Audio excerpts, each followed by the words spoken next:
Top quality और consistent performance के लिए सिर्फ सिल्वर पंप नाम याद रखना।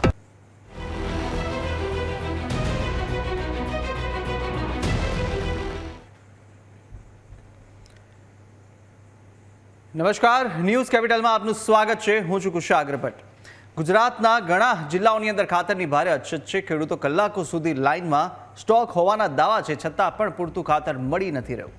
ગીર સોમનાથ, અરવલ્લી, થરાદ, પાટણ બધે એક જ હાહાકાર છે અને સાથે બ્લેક માર્કેટિંગના પણ આક્ષેપો ગંભીર બની રહ્યા છે. ત્યારે સવાલ એ કે ખાતર છે ક્યાં, સિસ્ટમમાં ક્યાં ખામી પડી રહી છે, અને આ જ મુદ્દે આજે આપણે ચર્ચા કરવાના છે. આપણી સાથે આ ચર્ચાની અંદર શૈલેષભાઈ પરમાર, બીજેપી નેતા જોડાયા, તો સાથે સાથે યુવરાજસિંહ રાણા, કોંગ્રેસના નેતા આપણી સાથે જોડાયા છે, અને વિઠ્ઠલ દુધાત્રા કે જેઓ કિસાન સંઘના નેતા છે તે પણ આપણી સાથે જોડાયા છે. આપનું સ્વાગત છે તમામનું. સૌથી પહેલાં તો શૈલેષભાઈ, આપને પૂછીશું કે આપણે અગાઉ પણ આ મુદ્દા પર વાત થઈ છે, ચર્ચાઓ અનેક થઈ છે, પરંતુ પરિસ્થિતિ અત્યારે એવી છે કે લાઈનો, કતારો હજુ પણ ઓછી થતી નથી અને ખાતરની ઘટ હજુ પણ છે. સમસ્યાનો નિરાકરણ નથી આવતો કે ક્યાંક વિતરણમાં ખામી છે? હવે આનો સવાલ શું? આ દ્રશ્યો તો ખોટા નથી. જે દ્રશ્યો કિસાનોની લાઈન દેખાડે છે, આપના ટીવીના માધ્યમથી પણ જોયું છે અને મીડિયાના માધ્યમથી પણ જોયું છે અને સોશિયલ મીડિયાના માધ્યમથી પણ જોયું છે. જ્યારે આપણે નથી કહેતા કે ભાઈ લગ્ન હોય, લગ્ન ગાળો, ત્યારે જ ગીત ગવાય, ત્યારે જ ઢોલ વાગે. અત્યારે રવિ પાકમાં ખેડૂતોને ડીએપી, ડાય એમોનિયમ ફોસ્ફરસની જરૂર પડે છે. એ એક જ ખેડૂતોને કે 5 ખેડૂતોને કે 10 ખેડૂતોને નહીં, તમામ ખેડૂતોને અત્યારે જ જરૂર પડે છે. પૂરતું ખાતર છે, જેટલું જોઈએ એટલું ખાતર છે, ખાતરની કોઈ કમી નથી, પરંતુ એક સાથે તમામ લોકો આવ્યા છે એટલે ક્યાંક ને ક્યાંક ઘસારો છે. હતો પ્રોબ્લેમ પણ હતો, ટ્રાન્સપોર્ટેશનનો પ્રોબ્લેમ હતો, ક્યાંય ખાતર પહોંચ્યું નથી, કોઈ મંડળીમાં પહોંચ્યું નથી, કોઈ સંઘમાં પહોંચ્યું નથી, એવા પણ દાખલાઓ છે. પણ આ ખાતર જે છે એ આપણે ક્યાંથી લાવીએ છીએ? છેક વિદેશની ધરતી ઉપરથી 7000 કિલોમીટર દૂરથી ખાતર લાવીએ છીએ, અને એમ છતાં પણ ક્યાંય માનો કે ફાળવ્યું છે કોઈ મંડળીને, એને ઉપયોગમાં નથી આવ્યું, અથવા તો કોઈ જિલ્લાને ફાળવ્યું છે એને ઉપયોગમાં નથી આવ્યું, એવું બધું ખાતર ભેગું કરી અને જ્યાં જરૂરિયાત છે, અત્યારે આખા દેશની વાત કરું અને ખાસ કરીને અત્યારે તો ગુજરાતમાં જ્યાં જરૂર છે ત્યાં પહોંચાડવા માટે દરેક જિલ્લાને અત્યારે ટાર્ગેટ પણ આપ્યો છે અને સરકારે પણ ખાતર રિલીઝ કર્યું છે, ઇફકોએ પણ ખાતર રિલીઝ કર્યું છે. એટલે ખાતર રિલીઝ કરી દીધું છે. ટૂંક સમયમાં ખેડૂતોને ખાતર મળી જશે.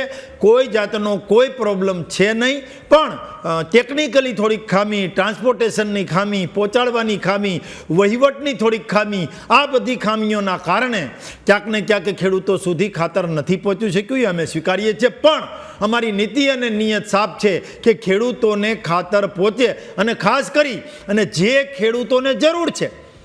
પહેલાં આપણને ખબર છે કે કેમિકલ ઇન્ડસ્ટ્રીઝમાં ખાતર જતું રહેતું હતું, તો કેમિકલ ઇન્ડસ્ટ્રીઝમાં ખાતર જાય ત્યારે પણ આપણે એને રોકવા માટે નીમ કોટેડ યુરિયા ખાતર કર્યું હતું. તો નીમ કોટેડ કર્યું એનો મતલબ જ એ થાય કે નીમ કોટેડ હોવાના કારણે એ ઇન્ડસ્ટ્રીઝમાં ક્યાંય ઉપયોગમાં ના આવે, અને નીમ કોટેડ હોય એટલે ખેતીમાં જ ઉપયોગમાં આવે.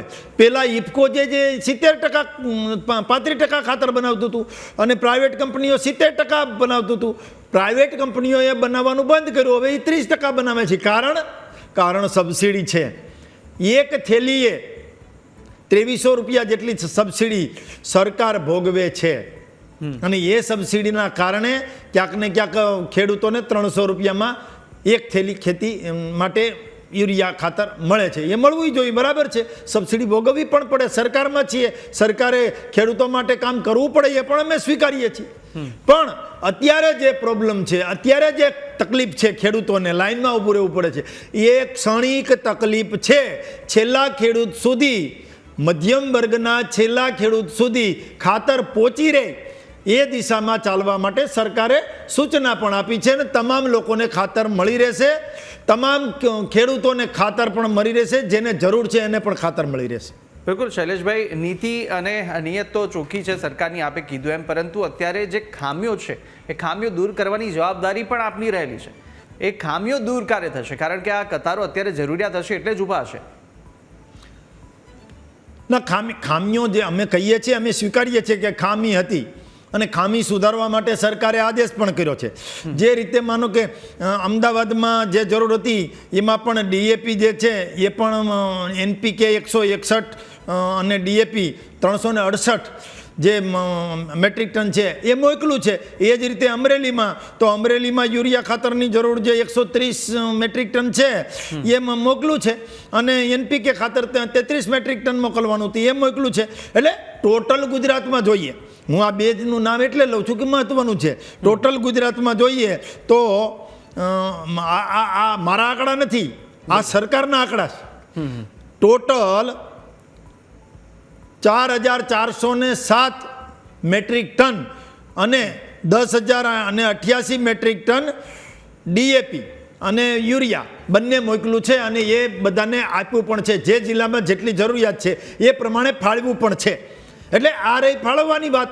પણ અમે તો એ સરકાર છીએ કે ભૂતકાળમાં મેં ઘણી વખત કીધું છે, ભૂતકાળમાં જ્યારે ખાતરની શોર્ટેજ 2023માં થઈ ત્યારે જે મુન્દ્રા પોર્ટ ખાતે એ મોસ્કોથી 4 ફૂટબોલના ગ્રાઉન્ડ થાય એવડું જહાજ ઉતાર્યું હતું ને ખેડૂતોને ખાતર પૂરું પાડ્યું હતું. ખાતર જોઈએ, પણ મારે આપણા માધ્યમથી ખેડૂતોને વિનંતી છે કે જ્યાં તમે ડીએપીની જગ્યાએ નેનો યુરિયા પણ વાપરવાનું ચાલુ કરો. કારણ કે આપણે પહેલાં પ્રાકૃતિક ખેતી કરતા, પછી યુરિયા ખાતર બાજુ વળ્યા, યુરિયા ડીએપી ખાતર એની બાજુ વળ્યા, NPK ખાતર બાજુ વળ્યા, 12, 32, 16 બાજુ વળ્યા. એ જ રીતે એના કારણે આ બધા ખાતરના કારણે ખેતર બગડે છે આપણું.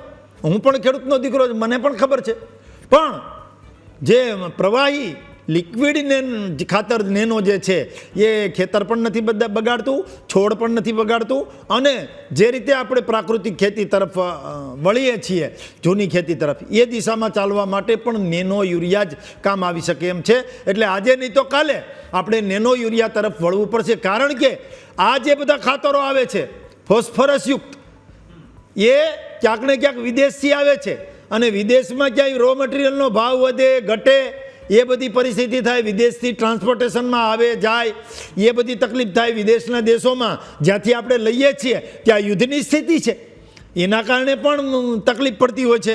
7,000 કિલોમીટરનું અંતર કાપવું પડે છે, એ પછી આવે. એટલે આ બધી જ બાબતોમાંથી બહાર નીકળવું હોય, જે રીતે પેટ્રોલ ડીઝલની વાત છે એમાંથી જો બહાર નીકળવું હોય, કારણ કે એમાં વિદેશ ઉપર આધાર રાખે, એમાં ડોલર ઉપર આધાર રાખે છે, ત્યાં ડોલરથી ભાવ વધે. ખાતરમાં પણ સેમ એવું છે. એટલા માટે જે રીતે આપણે પેટ્રોલ ડીઝલની અવેજીમાં સોલાર અને ઇલેક્ટ્રિક વાહનો બહાર પાડ્યા છે, એ જ રીતે આપણે પણ અહીંયા પણ આ બાબતમાં પણ યુરિયા ખાતર જે દાણદાર છે એના બદલે પ્રવાહી એટલે કે લિક્વિડ નેનો યુરિયા વાપરવું જોઈએ એવી મારી સલાહ છે. બધાએ વાપરવું જેવું કોઈ ફરજિયાત નથી, પણ ધીરે ધીરે આ તરફ વળવું પડશે. ખાતર જે દાણદાર છે, ખાતરની થેલી એની ઘટ હતી એ હું સ્વીકારું છું, પણ અત્યારે જે પ્રકારે રિલીઝ થયું છે ખાતર, એ બીજી બધી જગ્યાએ જ્યાં જ્યાં પડ્યું હતું ત્યાંથી લઈ અને જરૂરિયાતમંદ ખેડૂતોને ખાતર પહોંચે એ દિશામાં સરકારે નિર્ણય કર્યો છે. હું ભૂપેન્દ્રભાઈ પટેલની સરકાર અને કૃષિ મંત્રી જીતુભાઈ વાઘાણીને અભિનંદન આપું છું કે અમારા ખેડૂતોની જે પરિસ્થિતિ હતી, એ તકલીફ હતી, એ એક તો હમણાં થોડા ટાઈમ પહેલાં કુદરત રૂઠો હતો, અને જે પ્રકારે ધોવાણ થઈ ગયું હતું, એમાં પણ સરકારે આપણને 10,000 કરોડની મદદ કરી, અને આમાં પણ આપણને મદદ કરી છે. એટલે આ મદદ કરવા બદલ ગુજરાત સરકારનો આભાર. બિલકુલ, શૈલેષભાઈ કહી રહ્યા છે જથ્થો પૂરતો છે એવો દાવો તો કર્યો, પરંતુ ક્યાં ખોટ રહી ગઈ એ પણ વાત કરીશું. યુવરાજસિંહ રાણા આપણી સાથે કોંગ્રેસ નેતા જોડાયા છે, આપનું સ્વાગત છે. યુવરાજસિંહ, આપની પાસે આવો, પરંતુ તે પહેલાં વિઠ્ઠલભાઈ પાસે પણ જાણી લે કે ગ્રાઉન્ડ લેવલની હકીકત શું છે, કઈ કઈ સમસ્યાઓ અત્યારે ખેડૂતો અનુભવી રહ્યા છે ગ્રાઉન્ડ લેવલ પર. વિઠ્ઠલભાઈ જણાવશો, ક્યાં વધુ ખોટ છે, કયા જિલ્લામાં વધુ અસર? ઉત્તર ગુજરાતની અંદર અત્યારે વાવણીનો સમય છે, એ દરમિયાન જ્યાં પાયાના ખાતર ડીએપી કે NPKની જરૂરિયાત છે, અને સૌરાષ્ટ્રમાં ઘણી જગ્યાએ વાવેતર થઈ ગયું છે, અને એવા જિલ્લાની અંદર જ્યાં વાવેતર થઈ ગયું છે ત્યાં યુરિયાની અત્યારે અછત છે. જે હું તમને એ વાત કરું, ખાતરની લગભગ 5-6 વર્ષ થયા આ જ પ્રકારની હરેક સિઝનની અંદર આપણે ડિબેટો ટીવીમાં થાય છે, ખૂબ વ્યાપક ચર્ચાઓ થાય છે. સરકાર દ્વારા પણ ખેડૂતની માંગને પહોંચી વળવા માટે ઉત્પાદન અને આયાત અને એ પ્રકારની આખી કસરત કરવામાં આવે છે. પરંતુ ખાતર એક એવી વસ્તુ છે કે જો સમયસર ન મળે, સમય પછી મળે તો ઉત્પાદનમાં મોટું નુકસાન થાય છે. યુરિયાની વાત કરીએ તો ઘઉં 18 થી 21 દિવસનું થાય ત્યારે જે પેલું પણ આવે ત્યારે એને યુરિયાનો ડોઝ આપવો, 20 થી 25% ઉત્પાદન. એના પછી જો આપો તો 20 થી 25% ઉત્પાદન ઘટે છે. એટલે સમયસર ખાતર મળવું એ બહુ અગત્યની જરૂર છે. સમયસર ખાતર માટે ક્યાંક સરકારની અંદર એવું કહે છે કે ઉત્પાદન ખૂબ છે, માલ ખૂબ છે, પરંતુ વિતરણ વ્યવસ્થાની અંદર અથવા તો આયોજનની અંદર ક્યાંક કમીને હિસાબે વ્યવસ્થિત વિતરણ નથી થતું. વિતરણની સંપૂર્ણપણે ગુજરાતની અંદર જવાબદારી ગુજકો માસોલની છે. ગુજકો માસોલ સંપૂર્ણપણે વિતરણ વ્યવસ્થામાં ફેલ ગયું છે. એને ખરેખર તો એ આગોતરું એક વખત ભૂલ થાય, એક વર્ષે આપણે માની લઈએ કે ક્યાંક ચૂક થઈ હોય, પરંતુ દર વર્ષે એની એકની એક વાતનું રિપીટેશન આયાત કરે છે. શૈલેષભાઈ વાત કરીએ એમાં વિદેશમાંથી 7000 કિલોમીટરથી આપણે, પણ આપણને ખબર છે કે આપણે કેટલી યુરિયાની જરૂર છે, કેટલી ડીએપીની જરૂર છે, ક્યારે આપણે આયાત કરી. આપણે અગાઉ આયાત કરવું જોઈએ. ખાતરની વસ્તુ એવી છે, ખેડૂતો જ્યારે વાવેતર કરે છે ત્યારે સંપૂર્ણપણે ઇનપુટ્સ તૈયાર રાખવાનો પ્રયત્ન કરે છે. એને ખબર છે કે મારા ખેતરની અંદર શિયાળુ પાક લઈ તો મારે ડીએપીની કેટલું જરૂર છે, યુરિયાની કેટલું જરૂર છે, એ યુરિયાની બધું બિયારણની કેટલી જરૂર છે, આ બધી મેળવવાનો પ્રયત્ન કરે. એવી રીતે સરકારે પણ આગોતરા આયોજનથી ગુજરાતની અંદર કેવું વાવેતર કેટલા પ્રમાણમાં થાય અને કેટલું ડીએપી જોઈએ, કેટલું એનપીકે જોઈએ, કેટલું યુરિયા જોઈએ, એનું અગાઉથી આયોજન કરીને અગાઉ જ આવું યોજના બનાવે તો મને એવું લાગે છે કે દરેક ખેડૂતને સમયસર ખાતરો મળે. રહી વાત નેનો યુરિયાની અંદર તો હું મારો અભિપ્રાય નથી કહેતો, પણ ખેડૂતોનું અભિપ્રાય, મારી મંડળીની અંદર લગભગ 15-20 પેટી નેનો યુરિયાની પડી છે, ખેડૂતો લેતા નથી. શરૂઆતમાં લીધી, પ્રયોગો કર્યા ખેડૂતોએ, પણ એમાં રિસ્પોન્સ ખાતરનો નથી મળતો જે પ્રમાણે યુરિયાનો મળે એ રીતે એનો યુરિયા નથી મળતો. તો નેનો યુરિયા તો પડ્યું છે. 2 વર્ષથી સરકાર, કંપનીઓ મંડળીઓને આપી છે, ફરજિયાત આપી છે. અત્યારે ગલકું ભાંગી ગયું છે. દરેક મંડળીઓ પાસે 2-3 લાખ 4 લાખનું નેનો યુરિયા પડ્યું છે. ખેડૂતો લેતા નથી. પ્રયોગો કર્યા, રિસ્પોન્સ મળ્યો નથી, તો ખોટ ખાઈને કોણ ધંધો કરે આવો? તો એ નેનો યુરિયા લગભગ એમ કહી શકાય કે નિષ્ફળ ગયું છે. નેનો ડીએપી પણ નિષ્ફળ ગયું છે. સરકાર દ્વારા પણ પ્રયોગો કરીને હું તો એમ કહું છું કે આમાં યુનિવર્સિટીઓ, વૈજ્ઞાનિકો યુરિયા કે ખાતરનો વિકલ્પ ગોતીને અને ભલામણો કરે અને એ ભલામણોને આધારે ખેતી થાય. એ જ નફાકારક ખેતી હોય. એ વિના કોઈ કંપનીઓ દ્વારા નફાના ગાળા કે કોઈ પણ પ્રોડક્ટ પધરાવી દેવાની જો પેરવી કરતી હોય અને એને આધારે ખેડૂત ખેતી કરે તો ખોટની ખેતી થઈ શકે. એમાં કોઈ નફો ખેડૂતોનો થાય નહીં. સમયસર ખાતર મળે. એ 5-7 વર્ષથી જો ખેડૂત સતત આમાં પીલાઈ રહ્યો હોય, આ સમયની અંદર આમ જોવો તો અત્યારે માણસો મળતા નથી ખેતીમાં. અત્યારે ઓનલાઈન મગફળી પણ ખાતામાં નાખવાની અને એક બાજુ વાવેતર અને એક બાજુ યુરિયાની લાઈનમાં, આ બધી જ ખેડૂતને બહુ મોટી પીંજણ છે. આમાંથી ખરેખર તો ખેડૂતોને ખાતર સમયસર મળે એનું સરકાર દ્વારા અગાઉથી પ્રી પ્લાનિંગ થાય કે ગુજરાતના ખેડૂતોને કેટલી જરૂર છે. પ્રી પ્લાનિંગનો અભાવ મને એવું લાગે છે. એને હિસાબે ખેડૂતો વ્યાપક પ્રમાણમાં હેરાન થઈ રહ્યા છે. બિલકુલ બિલકુલ. અને યુવરાજસિંહ, જે રીતે અનેક વાતો શૈલેષભાઈ કરી હતી, કદાચ આપે પણ સાંભળી હશે. અને જે રીતે સરકાર દાવા કરી રહી છે, અત્યારે યુરિયા ખાતરનો જથ્થો છે, ઉપલબ્ધ છે, લોકો સુધી પહોંચે, લોકોએ ચિંતા કરવાની જરૂર નથી. પરંતુ આ લાઈનો, જે ચિંતાની લાઈનો છે, તે હવે લકીર માથે પણ દેખાઈ રહી છે અને જે કેન્દ્રો છે ત્યાં પણ જોવા મળી રહી છે. આપ શું કહેશો? આ જે છે ને, એમણે વાત કરી કે આયોજન નથી કરતા. આ સત્તાધીશોનું આયોજન પૂર્વકનું આ કામ છે કે જ્યારે ખેડૂતને જરૂરિયાત ઊભી થાય ત્યારે ન મળે. હમણાં જે વાત થઈ કે જે ચોક્કસ સમય, એને વાવણીના સમય જોઈએ, અમુક પાયામાં જોઈએ, વાવણીના થોડાક દિવસો પછી જોઈએ, એનો ચોક્કસ ટાઈમ હોય ત્યારે એને એ ખાતર જોઈએ. એ સમય વીતી જાય પછી એ ખાતર એના કશા કામનું નથી. એટલે આ સતત છેલ્લા કેટલાય વર્ષોથી ગુજરાતમાં સતત બનતી પ્રક્રિયા છે. અત્યારે તો એવું છે કે ખાતર નથી મળતું એ સમાચાર જ નથી. ખાતર મળે છે એ સમાચાર અમને મળે કે કોઈ ખેડૂતને મળે એટલે એ સમાચાર હોય કે આજે ખાતર મળે એટલે દોડીને લેવા જાય. અને લેવા જાય, સવારનો ઊભો રહે, સાંજ સુધી આખો દિવસ લાઈનમાં ઊભો રહે અને છતાં ના મળે. અથવા ઓછું મળે કે 1 બેગ મળે કે 2 બેગ મળે. આ સુનિયોજિત પ્રમાણે કાવતરું કરેલું છે, જે આ ખાતરના માફિયાઓ અને આ સત્તામાં જે બેઠેલા છે એ લોકોનું. ખાતર એના સમય પછી પહોંચે એટલે ખેડૂતો એને લેતા નથી ને એ ખાતર જે છે બારોબાર ગુજરાતમાં કેટલી ઇન્ડસ્ટ્રીમાં વપરાય છે. ડાઇંગ ઇન્ડસ્ટ્રીમાં વપરાય, ગમ બનાવતી ઇન્ડસ્ટ્રીમાં વપરાય, એમ અનેક પ્રકારે આના બીજા ઉપયોગો છે. હવે જે આ સરકાર જે આપણને ખેડૂતના માટે જે આ યુરિયા પૂરું પાડે છે એ લગભગ 6 રૂપિયા કિલો પડે, જ્યારે બજારમાં એનાથી 10 ગણું ઊંચા ભાવે નાઇટ્રોજન મળતું હોય છે. એટલે આ યુરિયાના જથ્થો એ બધું સગે વગે થતું હોય છે અને આ બિલકુલ આયોજનના ભાગરૂપે જ હોય છે કે જ્યારે ખેડૂતને કેટલા યુરિયાની જરૂરિયાત છે, આખા દેશમાં કેટલું જોઈશે એના આંકડા સરકાર પાસે છે. એ પ્રમાણે ગુજરાતમાં દેશમાં એનું પ્રોડક્શન છે, જે ખૂટે છે એ આયાત કરવામાં આવે છે. એટલે જરૂરિયાતમાં ક્યારેય આ બૂમાબૂમ થાય ને આ પરિસ્થિતિ ઉત્પન્ન થાય એવું છે જ નહીં, પરંતુ આ જાણી જોઈને કરવામાં આવે છે. એટલે આ ખાતર બધે ડીલે પહોંચે છે, એટલે એનો સમય વીતી જાય પછી. એટલે યુરિયા એકમાં માત્રમાં નહીં, તમામે તમામ ખાતર. પહેલા તો એક જમાનો તો ખિસ્સામાં રૂપિયા લઈને જતા એટલે માર્કેટમાં જઈએ એટલે મળી જતું. હવે તો રોકડા પૈસા નથી મળતું, એડવાન્સ વ્યવસ્થા કરવી પડે, એના ડીલર પાસે જવું પડે, મંડળીમાં એડવાન્સ કોઈકની વ્યવસ્થા કરી રાખવી પડે કે લે મારા પૈસા આવે તો અમને આપજો. એ આ 1 વર્ષનું ક્યાં છે?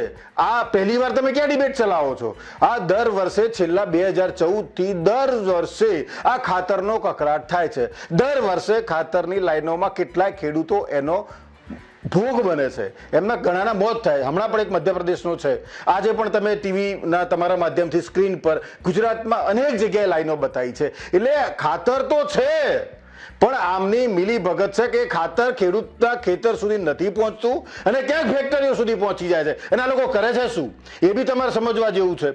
તો જ્યારે આ ખાતરની શોર્ટેજ થાય પછી એનું તપાસનું ડિંડક ચાલશે, એમાં ક્યાંક કોઈક દુકાનદારના લાયસન્સ રદ કરે છે. લાયસન્સ રદ કરે છે આની સજામાં થોડાક મહિના માટે, વળી પાછું એનું ચાલુ થઈ જાય અથવા તો બીજા નામે લઈ લે. પણ એ ખાતર જ્યાં ઘટ પડી કે જ્યાંથી ચોરી પકડાઈ કે યુરિયા અહીંયાથી ઓછું થયું, તો એ ખાતર ક્યાં ગયું, કઈ ફેક્ટરીમાં ગયું, એનો શું ઉપયોગ થયો અને એના પર કોઈ ફોજદારી, એને કોઈને સજા થઈ હોય એવો એક પણ આટલા વર્ષોમાં દાખલો જ નથી. આ છેલ્લા તમે જેટલા વર્ષોમાં પાછળ જોવેલું જોઈ લો, એક પણ વ્યક્તિને સજા નથી થઈ, એક પણ દાખલો બેસે એવું કશું જ નથી કર્યું. એટલે આ જાણી જોઈને ખેડૂતને હેરાન કરવાની એની પોલિસીના ભાગરૂપે છે. અને એ ખેડૂત હેરાન થાય, આ માલ બારોબાર વેચાય, એ એમના મળતિયાઓ કે એમના જે લાગતા વળગતાઓ જે છે જેની સાથે સત્તાને લેવા દેવા છે એ લોકોની ફેક્ટરીમાં માલ જાય, એમનું પ્રોડક્શન થાય અને એમાંથી પાછી મલાઈ આમના દ્વાર સુધી પણ પાછી આવે.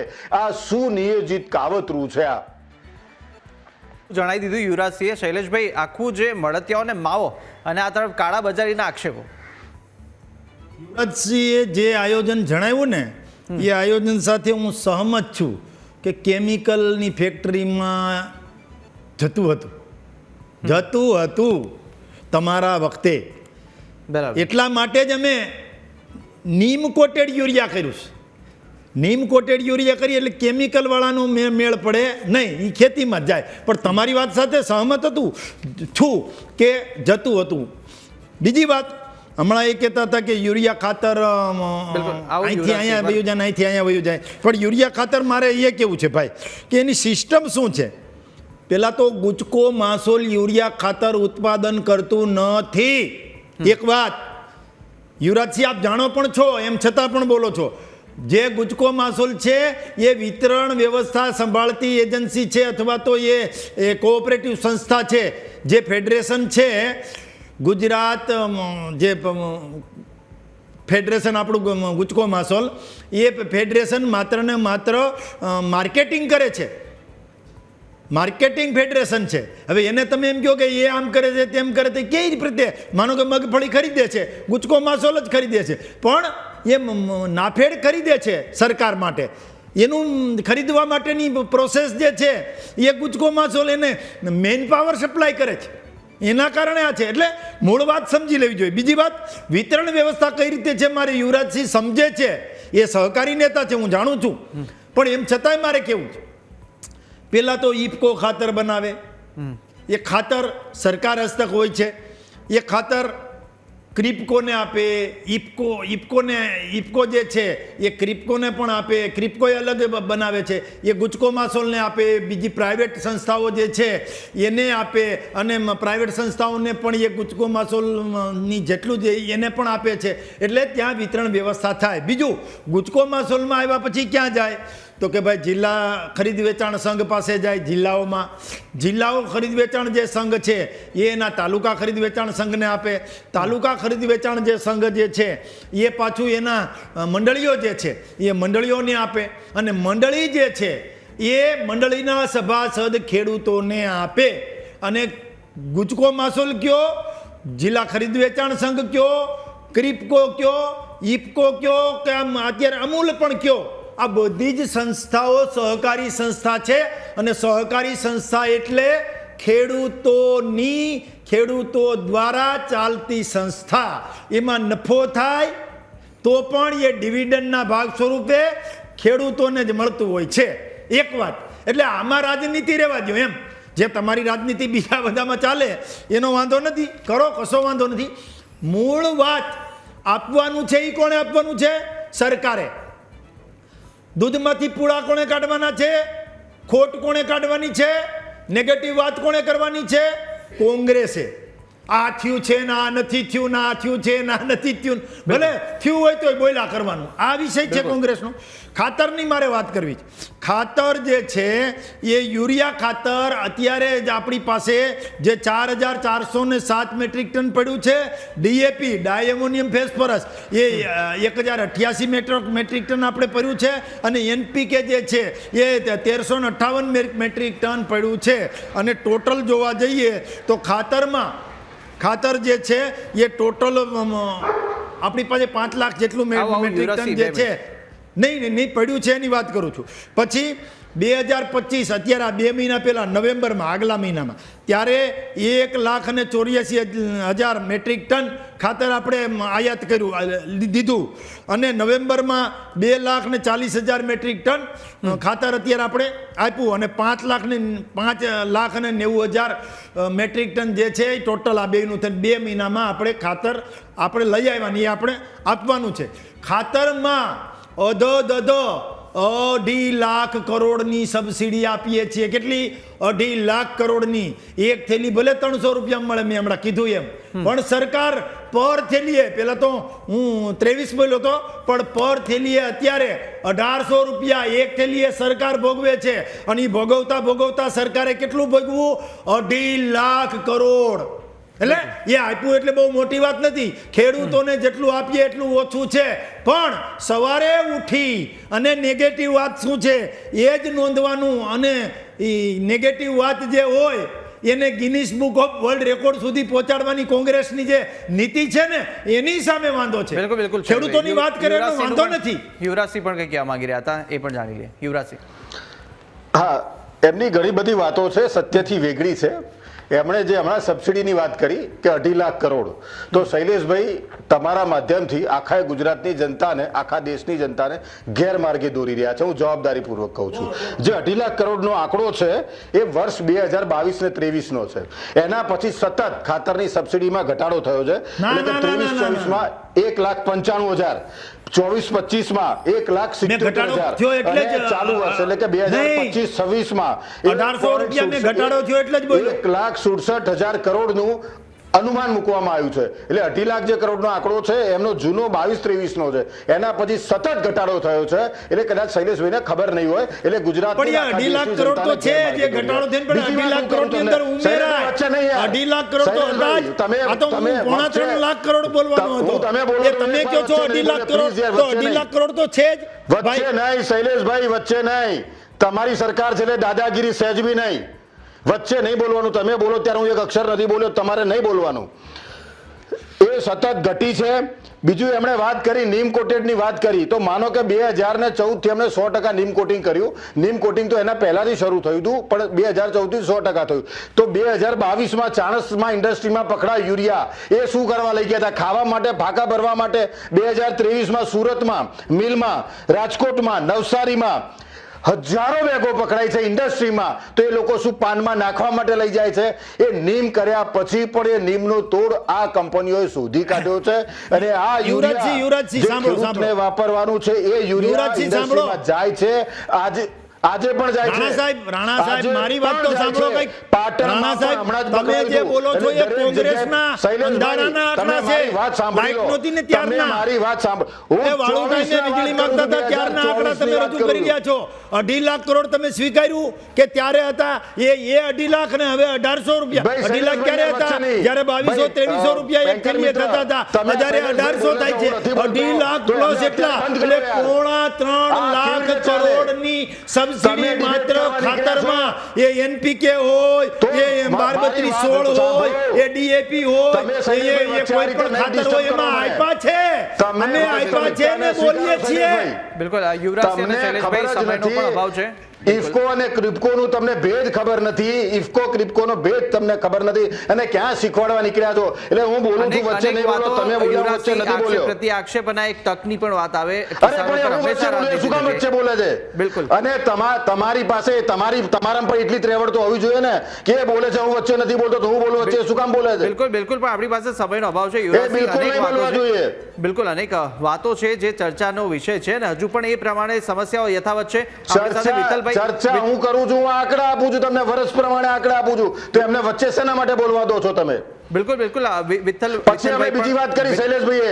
હવે એક મિનિટ, હવે મારી વાત પૂરી કરી લેવા દો. એમણે બીજી વાત કરી નેનો યુરિયાની. તો નેનો યુરિયા દરેક ગુજરાતમાં દુકાનોમાં, દરેક મંડળીઓમાં જબરજસ્તીથી ભટકાડતા હતા. ત્યારે ગુજરાત સરકારે, એ જે સરકારના પ્રતિનિધિ બનીને બેઠા છે, એ સરકારે જાહેરાત કરવી પડી હતી કે કોઈ પણ જગ્યાએ નેનો યુરિયા જબરજસ્તીથી ફરજિયાતપણે આપવામાં આવશે નહીં. અને એવું એટલા માટે કરવામાં આવ્યું કે નેનો યુરિયાના કોઈ ખેડૂતને કોઈ પરિણામો ક્યાંય પણ મળ્યા નથી. ભલે એની વાહવાહી ગમે તેટલી કરી લે, પણ વાસ્તવમાં ખેડૂતને જ્યારે ખેતરમાં એનો સ્પ્રે કરે છે અને એના જે પરિણામ મળવા જોઈએ એ મળતા નથી. નહીં તો ખેડૂત શું મૂર્ખ છે કે એ નેનો યુરિયા જે ઈઝી મળે છે એ ના લઈને બેગ લઈ જાય, વજન ઊંચું કરીને લઈ જાય, પણ એ નેનોના પરિણામ મળતા નથી. ગુજરાતના તમને છૂટ છે, કોઈ પણ ખૂણામાં, કોઈ પણ ગામમાં, કોઈ પણ ખેડૂતના ખેતર પર જાઓ અને પૂછો કે નેનો યુરિયાનું પરિણામ મળ્યું તો નથી મળતું, અને એટલે કોઈ વાપરવા તૈયાર થતું નથી. અને અત્યારે ખેડૂતને જરૂર છે દાણાવાળા ખાતરની, તો તમે એને દાણાવાળું ખાતર આપો ને. બિલકુલ બિલકુલ, થોડો સમયનો અભાવ છે આપણી પાસે. આ તમામ સવાલો છે, તમામ દર્શકો પણ જોઈ રહ્યા છે અને આ સવાલો હજુ પણ યથાવત છે.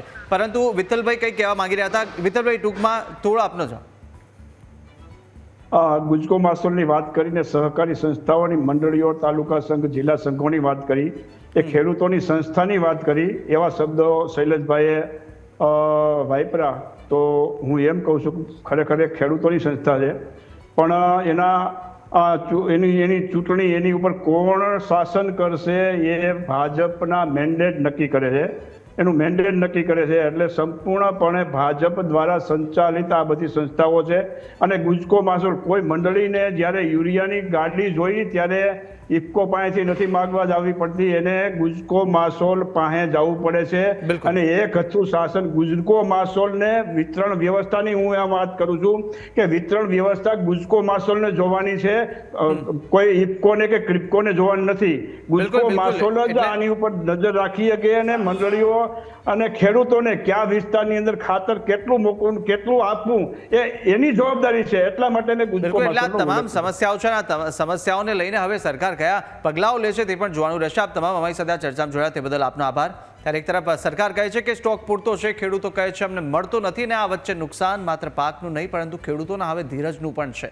ખાતર સમયસર અને પારદર્શક વિતરણ કરવું પણ હવે ફરજ છે.